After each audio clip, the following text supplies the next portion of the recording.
Bonjour à tous. L'ultime pouvoir, la vérité sur l'impact des réseaux sociaux. C'est un ouvrage que nous allons commenter aujourd'hui dans Smart Tech largement, puisque mon invitée s'appelle Véronique Rey-Sout, la directrice fondatrice de Backbone Consulting. C'est une experte dans le domaine de l'opinion et c'est l'autrice de cet ouvrage.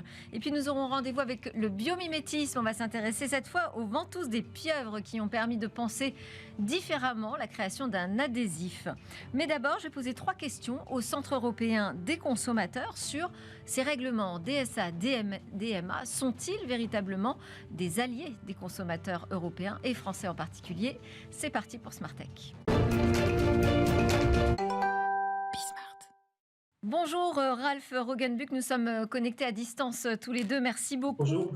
Vous êtes juriste au Centre européen des consommateurs pour la partie française. Alors ce centre, il a été créé par la Commission européenne en 2005, il est cofinancé par le ministère de l'économie et il est là en fait pour répondre aux consommateurs sur des questions de droit de la consommation, mais aussi sur des points de litige dans le domaine du commerce transfrontalier et en particulier les sujets qui vous intéressent, vous, c'est dans le domaine du e-commerce. Alors ma première question, c'est que représentent ces litiges aujourd'hui en matière d'e-commerce, tous ces litiges que vous voyez arriver sur votre bureau? Bon, il y en a beaucoup, ils sont divers et nombreux.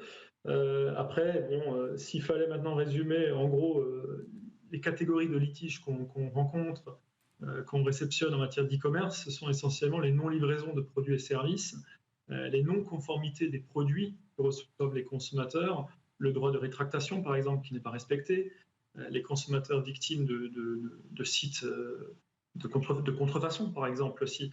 Donc voilà, après on pourrait citer énormément d'autres exemples, mais en matière d'e-commerce, ce sont essentiellement ce genre de cas de figure. Et une difficulté qu'on rencontre beaucoup aussi, ce sont tous ces consommateurs qui finalement achètent des produits et services via des plateformes en ligne, mais ne se rendent pas forcément compte qu'elles contractent avec un vendeur qui est quelqu'un d'autre que cette plateforme-là. Et qui parfois n'ont même pas les coordonnées, ne savent même pas à qui ils ont affaire, qui est le vendeur professionnel, qui est le prestataire de services lorsqu'ils passent via ces plateformes-là. Alors, est-ce qu'il vous semble évident que les règlements européens qui arrivent, ça y est, qui sont là même, hein, le DSA et puis le DMA, vont permettre d'adresser ces problématiques que rencontrent les consommateurs? Quels sont selon vous déjà les points les plus importants à retenir de ces 2 règlements pour les consommateurs français? Eh bien, déjà, le DSA, le Digital Services Act, dont on peut parler en premier lieu, va déjà réglementer pas mal de choses. C'est un règlement déjà, alors qu'avant, il y avait une directive dite du commerce électronique qui datait de juin 2000, qui était donc tout à fait désuète par rapport à l'évolution maintenant du marché numérique.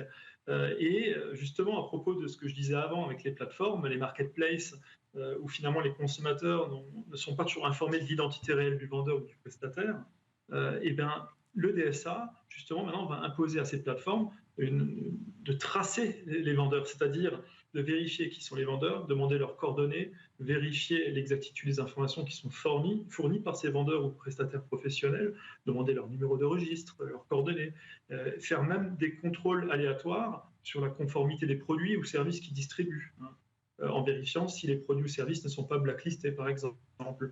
Donc là, c'est vraiment des obligations accrues maintenant sur les plateformes. Et c'est vrai que nous, voilà, au Centre européen des consommateurs, on a très souvent ce problème-là.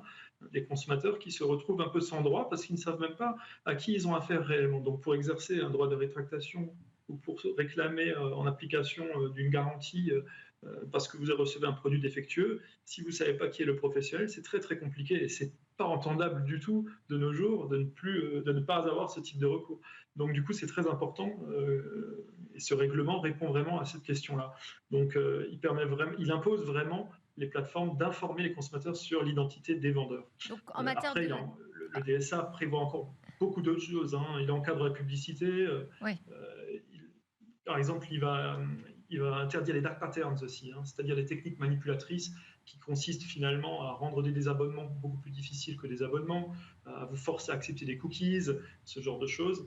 Et il va aussi encore renforcer les obligations des plateformes en matière de rendre les conditions générales des plateformes plus claires et intelligibles. et de permettre des moyens de contester les modérations de contenu, c'est-à-dire si maintenant votre compte est bloqué de manière abusive, de vraiment avoir des recours, quoi.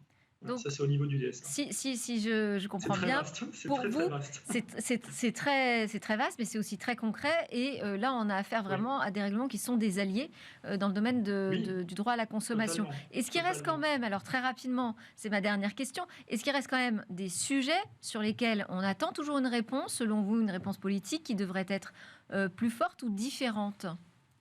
Alors, je n'ai pas eu le temps de parler juste du DMA qui complète le DSA et qui vise plutôt à limiter la position concurrentielle des GAFAM, des grands groupes. Voilà, je voulais juste préciser qu'il y a encore ce DMA qui complète le DSA. Et nous, on salue tout à fait ces deux textes parce que ce sont des règlements. C'est très important, c'est-à-dire qu'ils sont contraignants pour tous les États membres. Par contre, voilà, maintenant, là où il va falloir une volonté politique forte, c'est d'imposer des sanctions, d'appliquer clairement les sanctions qui sont prévues dans les règlements. Par exemple, le DSA, s'il n'est pas respecté par les grands services, les grandes plateformes en ligne, eh bien, il peut y avoir une sanction financière qui peut aller jusqu'à 6% du chiffre d'affaires annuel mondial. Mais pour ça, il faut vraiment que les autorités qui sont nommées dans chaque pays pour faire respecter ce règlement, donc en France, c'est l'ARCOM, c'est l'autorité de régulation de la communication audiovisuelle et numérique qui s'en charge. Il va falloir vraiment que ces autorités-là fassent appliquer les règlements de manière claire avec des sanctions dissuasives. Donc c'est ça ce qu'il faudra, une volonté politique derrière tout ça. Eh oui, l'application. Merci beaucoup. Ralph Roggenbuch, vous avez été très clair sur vos réponses à mes 3 questions. Merci. Je rappelle que vous êtes juriste au Centre européen des consommateurs pour la France. Merci encore. On enchaîne avec notre grande interview. On va s'intéresser cette fois aux réseaux sociaux comme un ultime pouvoir.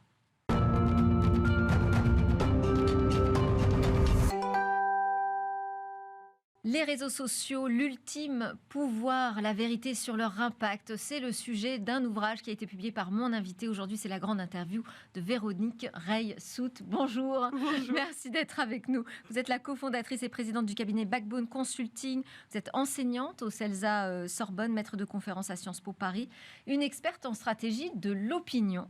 C'est un sujet de l'opinion, de la réputation, tous ces sujets de communication qu'on connaît bien aujourd'hui. Mais vous, c'est un sujet que vous traitez depuis de longues années. Vous avez vu ces réseaux sociaux émerger, grandir et qui ont profondément finalement changé la manière dont on communique aujourd'hui. Oui, fondamentalement changé. Alors d'abord parce que maintenant on peut s'exprimer, parce que votre voix peut compter, que vous n'êtes pas obligé d'être un influenceur très connu pour pouvoir faire en sorte que les choses bougent. Et puis, le nombre des réseaux sociaux a grandi, le nombre des personnes qui sont présentes dessus aussi, le nombre de réseaux sur lesquels on est présent aussi d'ailleurs.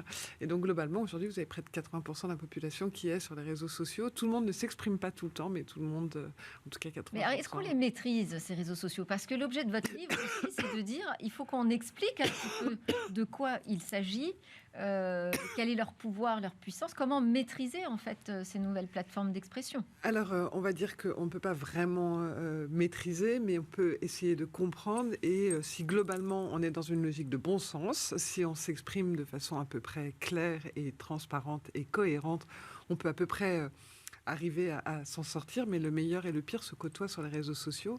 Le meilleur parce que ça a été un moyen de libération de la parole sur plein de sujets, à commencer par MeToo par exemple, mais il y a eu beaucoup de sujets. Et puis après, le pire, parce que c'est aussi des sujets de harcèlement, de cyberharcèlement, des sujets de haine et d'expression en meute, en ligne, qui sont plus que désagréables. Et effectivement, je pense que l'une des solutions, elle passe par la transparence, et la transparence entre autres sur des algorithmes. Pourquoi je parle des algorithmes ? C'est que vous avez besoin d'algorithmes. Pourquoi ? Parce qu'il y a tellement de volume qu'il faut bien avoir une logique de tri. Ce qui est compliqué, c'est qu'on ne sait pas toujours quel est le critère et quel est l'algorithme qui est utilisé pour vous pousser des contenus. Donc déjà, la première des choses serait de pouvoir savoir quels sont les critères. Est-ce qu'on vous pousse plutôt des contenus de gens que vous connaissez, ou plutôt de gens qui ont les mêmes avis que vous, ou des gens qui utilisent les mêmes mots-clés. Enfin, bref, il y a plein de raisons. Alors ça, ce serait dans l'idéal, parce qu'aujourd'hui, c'est pas vraiment le cas. Non. Mais pour autant, on pressent effectivement la puissance que ça représente.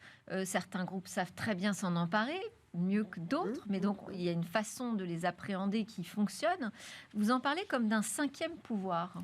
Bah oui, parce que c'est le pouvoir de l'opinion. Alors l'opinion a toujours été un pouvoir, mais c'était un pouvoir souvent silencieux ou qui avait du mal à se faire entendre. Là aujourd'hui, les réseaux sociaux, c'est une forme de porte-voix.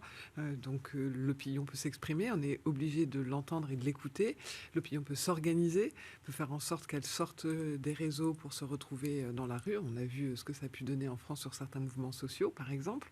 On a vu ce que ça peut donner aussi à l'étranger, en Afrique, dans certains pays, les peuples se sont organisés et l'opinion s'est exprimée et est descendue dans la rue. Donc, est-ce que c'est vraiment l'opinion publique? Tout le monde n'est pas sur l'ensemble des plateformes sociales aujourd'hui. non, mais vous avez 80% des gens qui y sont en moyenne sur l'ensemble des pays.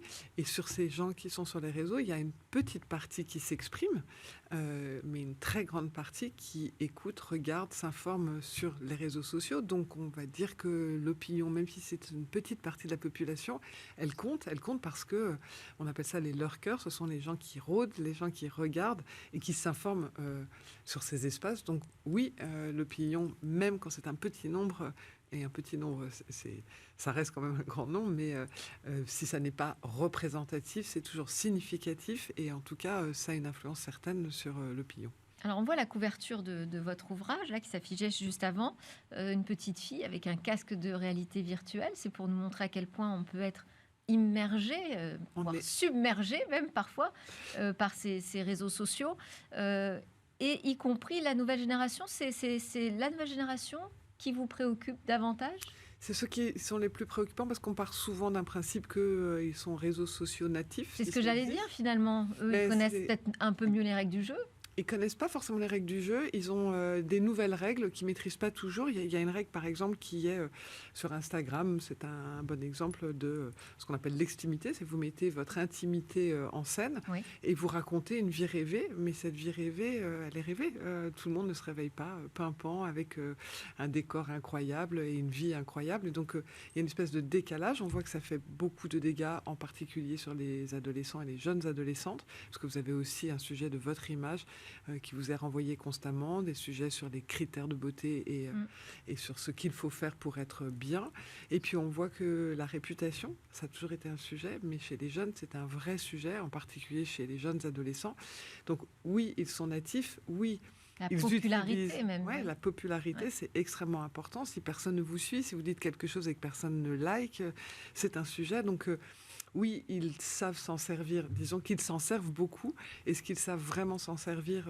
Pas évident. Et puis, la transparence dont on parlait, ils n'en bénéficient pas plus que nous. Donc, c'est pas si simple que ça. Je voulais vous entendre sur ces sujets de réglementation, puisqu'en Europe, on est en train de légiférer, de resserrer la vis autour des plateformes. Quel est votre regard sur le DSA? Juste avant, on a parlé de la partie consommateurs, le droit à la consommation, comment ce DSA va protéger davantage les consommateurs. Mais sur la partie justement plus sociétale, qu'en pensez-vous? Alors on va dire droit aux consommateurs, c'est très bien et il y a des choses nouvelles et intéressantes sur les produits qui sont vendus de façon illégitime ou les arnaques. Par contre, sur le droit social, on va dire que c'est toujours bien d'avoir une intention et d'avoir un propos clair et ferme et de démontrer que on a envie de réguler. Pour autant, est-ce que c'est si simple que ça? Non, c'est beaucoup plus compliqué que ça. D'abord parce qu'il va falloir s'appuyer sur l'intelligence artificielle. Qui dit intelligence artificielle dit artificielle et dit on va devoir partir sur un certain nombre de mots-clés, sur un certain nombre de paramètres que l'on va poser. Ces paramètres ne sont pas si simples que ça. Par exemple, les propos, quand ce sont des propos l'incitation à la haine ou du terrorisme, on peut les identifier, mais quand ce sont des insultes et des insultes qui sont utilisées avec des mots où finalement tout le monde les utilise. Alors, je ne vais pas les dire là parce que ce sont des gros mots, mais c'est pas nécessaire. Mais on voit bien que c'est compliqué. C'est pas si simple que ça. Savoir qui a commencé, qui est l'agresseur, qui est l'agressé, c'est compliqué. Il y a des promesses de boutons, de modes de signalement, mais là aussi le signalement c'est plus complexe que ça dans l'air parce que signaler, il faut savoir pourquoi vous signalez, pouvoir suivre le signalement, pouvoir comprendre ce qu'il en est. Vous avez signalé un contenu n'est pas retiré, essayez de comprendre pourquoi. Vous avez un contenu qui a été signalé et on le retire, il faut aussi qu'on puisse vous en informer parce qu'il y a souvent des gens qui vont le faire en toute bonne foi sans forcément se rendre compte que ce qu'ils sont en train de faire contrevient à la réalité du bon sens. Enfin, bref, c'est pas si simple que ça. Donc l'intention, elle est bonne. La réalisation, elle est un peu plus complexe que ça. Alors, quelles seraient les pistes selon vous pour assainir, peut-être calmer même un petit peu les propos sur les réseaux sociaux? Ben, je ne sais pas si c'est parce que je suis une éternelle utopiste, mais ou en tout cas quelqu'un qui essaye de rester positif dans un monde compliqué. Mais je pense que si on fait confiance à l'intelligence collective, c'est-à-dire si on se dit qu'on donne les moyens aux internautes de pouvoir signaler, de pouvoir contrôler, de pouvoir réguler, de pouvoir modérer, non pas censurer, on peut avoir sans doute une solution. Ce modèle de modération qu'essaye d'intégrer Elon Musk dans son nouveau Twitter, la plateforme X, par exemple, Oui, ça on vous va semble dire que intéressant? c'est l'esprit qu'il raconte. La Ouais. réalité, elle est un peu plus complexe. Je prendrais plus comme exemple Reddit. Reddit est un réseau social qui fonctionne très bien aux États-Unis, moins connu en France, et qui fonctionne sur ce modèle. Il a pas mal de vertus. Le premier, c'est qu'effectivement, les règles, elles sont posées. Vous les respectez ou vous les respectez pas. Que vous avez des internautes qui sont sur ces espaces et qui essayent de modérer. Et puis, les choses sont claires. Vous avez des chambres, enfin ces espèces de forums, parce que ça fonctionne ainsi, où vous savez, vous êtes en train de mettre les pieds. C'est pas forcément des endroits qui sont formidablement ouverts et positifs, mais vous savez où vous mettez les pieds. Et donc, c'est, ou en tout cas les doigts ou vos yeux, mais c'est une réalité qui est plus claire, plus simple, plus transparente. Vous ne pouvez pas empêcher les gens de s'exprimer. En revanche, c'est intéressant de savoir où ils s'expriment, comment ils s'expriment, de poser quelques règles et de savoir exactement la réalité de ce que vous êtes en train de dire. Alors, je voulais qu'on parle aussi un petit peu du monde politique. Vous vous intéressez beaucoup à la manière dont Donald Trump s'est emparé des réseaux sociaux. On attaque souvent la classe politique en disant qu'elle est déconnectée complètement de la réalité, des préoccupations des citoyens. Pourtant, ils sont quand même très présents sur les réseaux sociaux. Alors, ils sont très présents, mais ça ne veut pas dire qu'ils savent forcément s'en servir. Ils sont très présents parce qu'ils sont dans une logique assez habituelle pour les politiques qui est je vous donne ma parole. Écoutez ma parole, je vais vous convaincre et ce que je vous dis, c'est pour votre bien.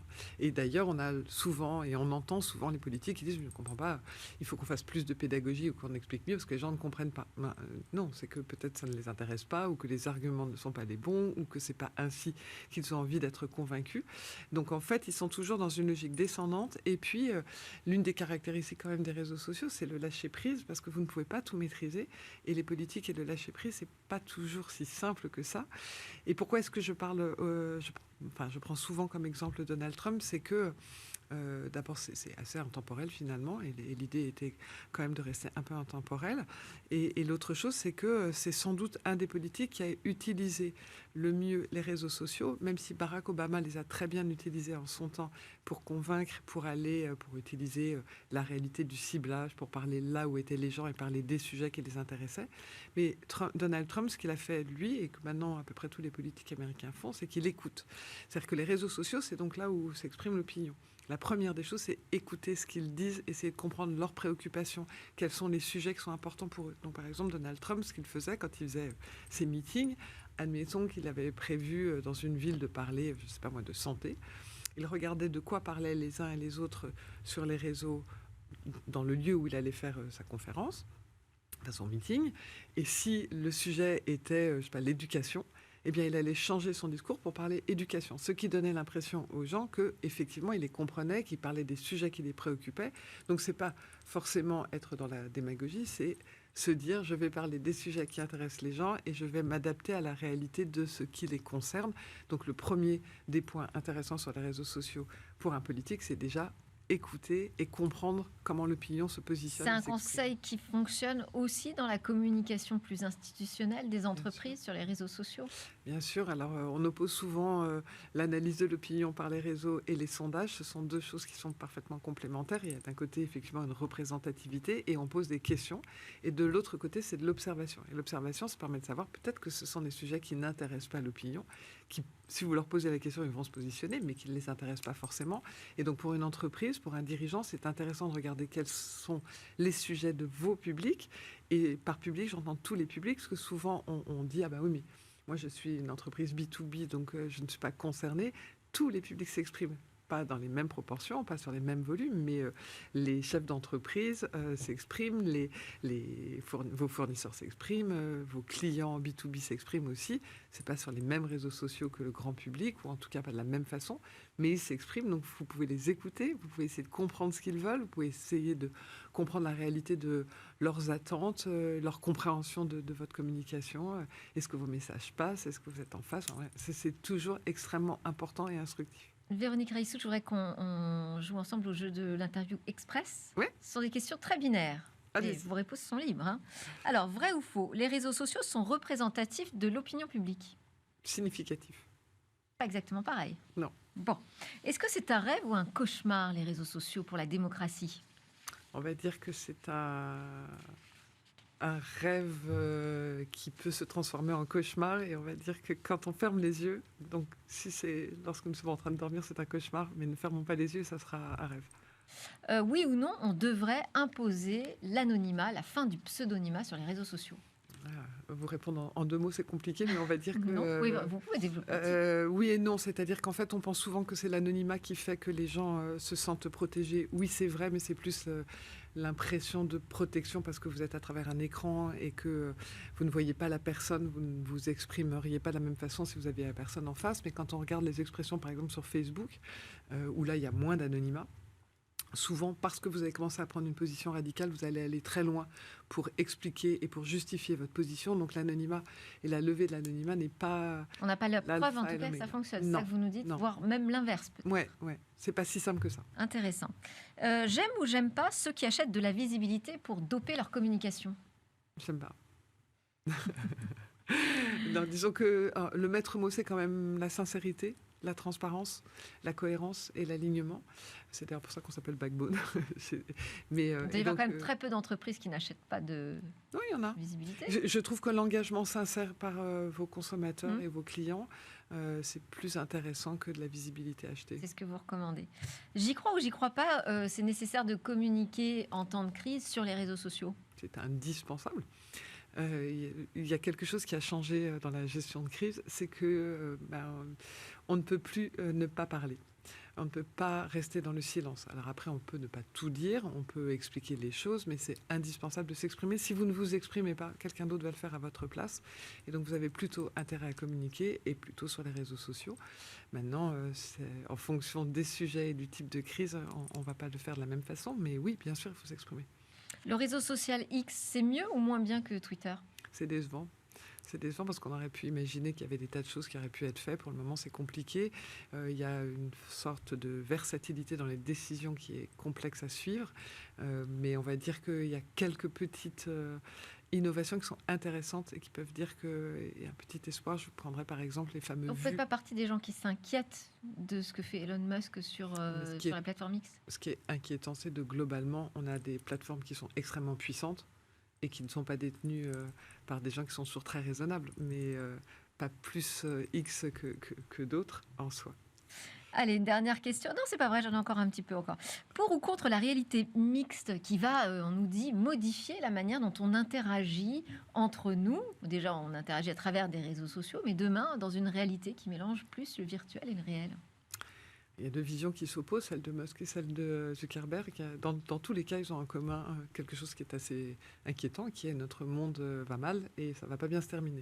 Dans un cas, il faut partir en espace et aller conquérir d'autres planètes. Dans l'autre cas, il faut se résoudre à un monde virtuel. On va dire que ce n'est pas forcément toujours réjouissant et que le virtuel, si il est fait avec une réalité, d'une connexion avec le monde réel, oui. Si c'est que du virtuel, moi, je trouve ça assez Donc le mix, angoissant. pourquoi pas? Allez, je termine avec une dernière question, mais très rapidement. Est-ce que vous êtes accro aux réseaux sociaux? Alors, oui et non. C'est-à-dire que moi-même, je ne suis pas... Enfin, je suis sur les réseaux sociaux, bien sûr, mais je m'exprime peu sur les réseaux sociaux et en tout cas très mal, parce que je m'occupe plus des autres. Et comme j'ai des outils de massification pour se rendre compte de ce qui se dit, comment on le dit, oui, je suis accro sur une chose, c'est que j'aime bien aller regarder comment l'opinion s'exprime, ce qu'il dit, ce qu'il pense. Et je le fais de façon professionnelle, mais aussi finalement à titre personnel. Merci beaucoup. C'était la grande interview de Véronique Reissou. Vous êtes l'autrice de L'Ultime Pouvoir, paru aux éditions du Cerf, et la fondatrice de Backbone Consulting. À suivre dans Smart Tech, on part un peu dans la nature. Regardez ce qui se passe du côté du biomimétisme.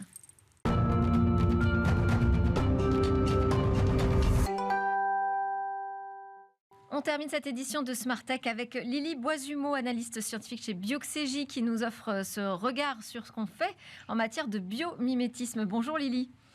Bonjour. Alors aujourd'hui, on va s'intéresser aux pieuvres, enfin plus précisément d'ailleurs aux ventouses des pieuvres. Que sait-on à ce sujet? Qu'est-ce qu'il y a d'intéressant à repérer là? Alors, il y a beaucoup de choses intéressantes. D'abord, sur les pieuvres, sachez que, juste pour information, elles vivent dans tous les océans, donc sur toute la planète, mais jamais en eau douce. Et ce sont des animaux qui sont carnivores. Et on a également plus de 200 espèces différentes de pieuvres. Donc, en fait, une pieuvre, ce n'est pas seulement un animal, c'est plus de 200 espèces. Aujourd'hui, on va plutôt s'intéresser à leurs ventouses.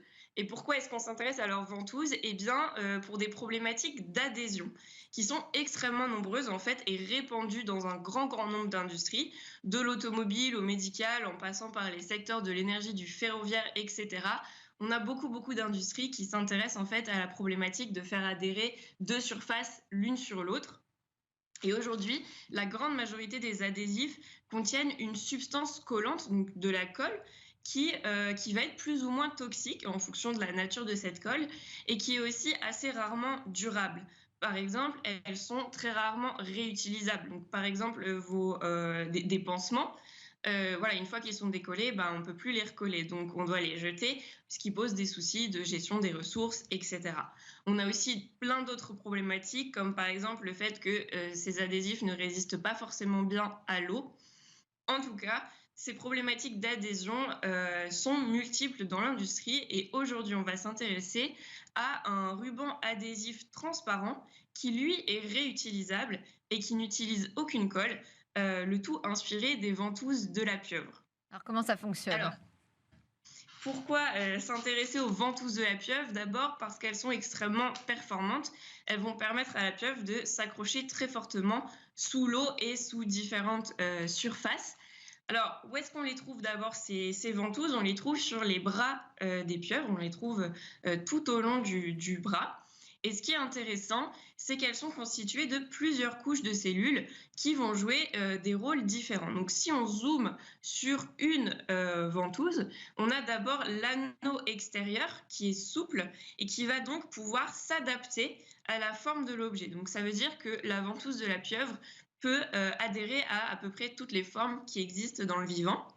Et le deuxième mécanisme qui est intéressant, c'est que cette ventouse, elle est constituée de muscles et que ces muscles vont se contracter pour engendrer ce qu'on appelle l'effet succion, l'effet ventouse qu'on connaît bien puisque c'est exactement le principe des ventouses qu'on utilise dans la vie de tous les jours. Alors, de façon simplifiée, qu'est-ce qui se passe dans cet effet ventouse? Eh bien, les muscles de la ventouse vont se contracter, ce qui va en fait chasser l'air qui est sous la ventouse.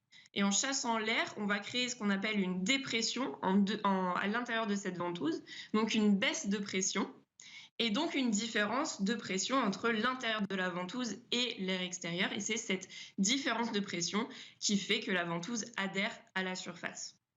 Merci beaucoup Lily Boisumeau. On en a appris beaucoup grâce à vous sur l'effet ventouse des pieuvres. Lily Boisumeau, je rappelle que vous êtes analyste scientifique chez Bioxégie.